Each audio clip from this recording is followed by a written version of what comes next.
The British government just denied a visa to Julius Malema of South Africa. Apparently, they are scared. Apparently, they are scared. Julius Malema, if there is anybody to be talked about as a Pan-Africanist, a true Pan-Africanist, who is a legitimate potential leader of the African movement, then it's Julius Malema. Julius Malema is not one of your ordinary local African politicians. The guy is so well conversed with global politics, global dynamics, and he knows what he's talking about. On top of that, Julius Malema is intelligent. If you ever listened to him making arguments, you can clearly see that this person, he may not have the academic credentials that some of you might have, but the guy is intelligent. Yeah, so here's the background to this story. On the 10th of May, this month, this weekend, African scholars at Cambridge University in the UK have organized a conference, and this is one of a kind, a conference for Africans. You understand? And it's not organized by a university or sponsored by a government, or no, it's African scholars themselves, individuals coming together and organizing this conference. So this is powerful. These are Africans who are living in diaspora, who are conscious about the plight of Africans and the future of Africa in general. And these people invited Julius Malema to come and speak. You understand? As a keynote speaker, they invited Julius Malema to come and address them. And Julius Malema's office applied for a visa to go to the UK. And the UK, the Home Office of the UK, just denied him the visa. Oh my God. Oh my God. Anyway, it's awakening time. It's awakening time for Pan-Africanism. And here's the thing. Pan-Africanism has always been there. But the problem was, we didn't have enough knowledge, okay? Because when you are becoming independent, you also need to be prepared to survive as an independent entity.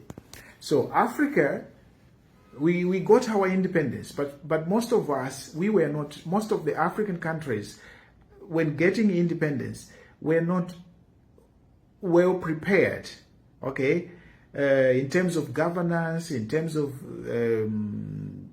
supporting the economy, in terms of manpower, in terms of expertise. You know, we were like young countries which did not have enough resources to manage themselves, and that allowed the colonizers, the Western governments, to continue manipulating our leaders and our politicians. Now, Africa has come of age. You understand? Africa has matured.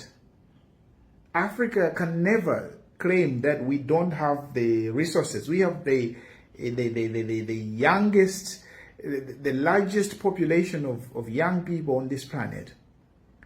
We have so many well-educated Africans on this planet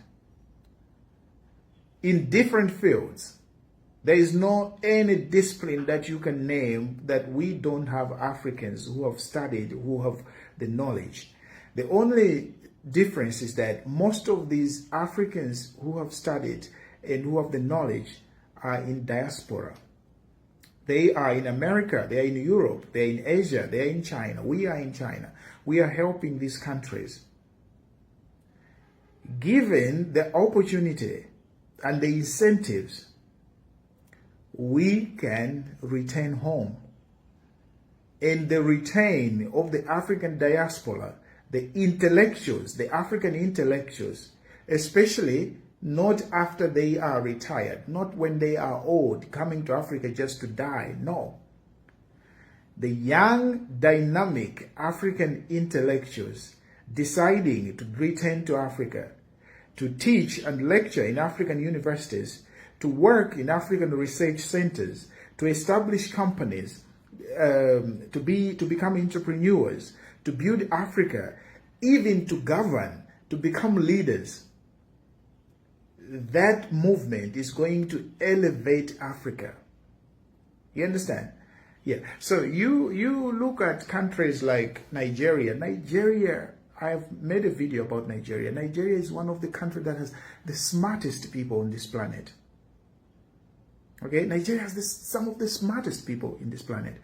If you go to America, see the university, the top schools in America, you'll find Nigerians. But then, most of these smart people are not given the chance. They are not allowed back home and given the permission to lead. You understand? Because the politics back home is controlled by those tribal leaders, the governors, the old senators, all those people. They're holding power to themselves. And if you're coming from school, you are progressive, they look at you as a threat. And they might eliminate you or they might suppress you. Because another weakness that we have in Africa is also that we still have so many stupid people. We still have so many stupid people. We have intelligent people, but we also still have so many stupid people. And when these stupid people come together and decide to make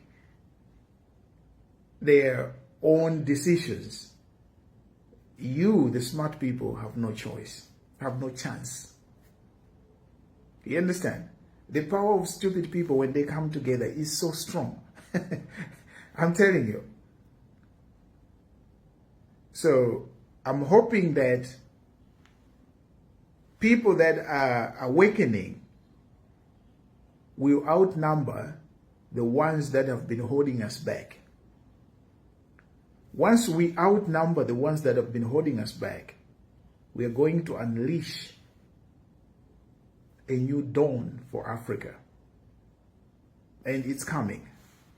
It's coming. I'm so optimistic about that. It's coming. And what is going to happen in this weekend in England, in Cambridge, has my blessings. I can't wait to read about the speeches and everything, the resolutions, the things that people will talk about. I will come back, make a video about that. I'm reading, I'm watching, I'm waiting to see what these brothers and sisters will talk about, will discuss about the future of Africa. Because Africa has come of age, and Africa, it's time, baby. It's time! Oh, Africa!